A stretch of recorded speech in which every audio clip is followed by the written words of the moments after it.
Yo, what's up guys? Magandang araw. Nasa airport na po tayo para pumunta ng Japan para magtrabaho dahil pinagsikapan natin na mag-apply papuntang ibang bansa. At syempre, check natin yung mga bagahe natin tulad ng bag. Meron kasing robust niyan, charot. Out Philippine Airlines, thank you. Tapos namin mag-check-in, dumidiretso na po kami sa itaas para mahingi ng pagkain. Tubig po yung binigay, shush! Uminom kami ng tubig, hintay-hintay po sa flight.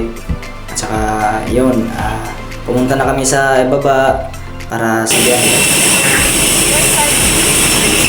Morning! Morning! Right side, window seats here. Thank you. Radya 67. Good morning.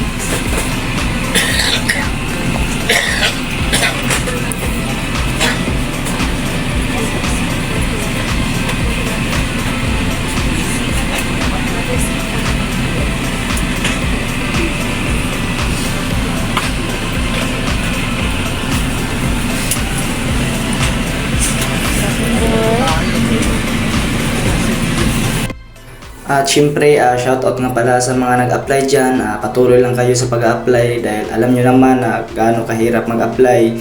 Number 1 po, yung gastos, time. At saka yun, pag maghirap kayo, bibigay talaga ng Panginoon yan. Kaya ito lang ngayon, ito lang mga sabi ko, tiwala lang sa sarili. Marating nyo din yung pangarap nyong bansa na pangarap nyo magtrabaho para sa future nyo. Yun lang, ito na yung masabi ko na bye bye Pilipinas, babalik ako dito pag makaipon na. At saka yun, I hope na yung dyan, lalo na sa nag-aral, nag-apply, patuloy lang, makamit nyo din yung nyo, pangarap.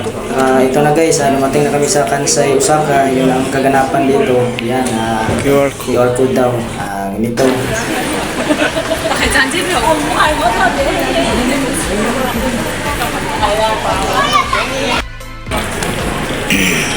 Bro, shoutout kami sa vlog mo, bro. Ano yun, bro? Ano yung? May picture pa. Ano picture?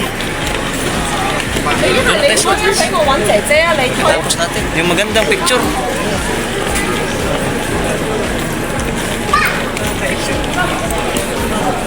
Jadi free.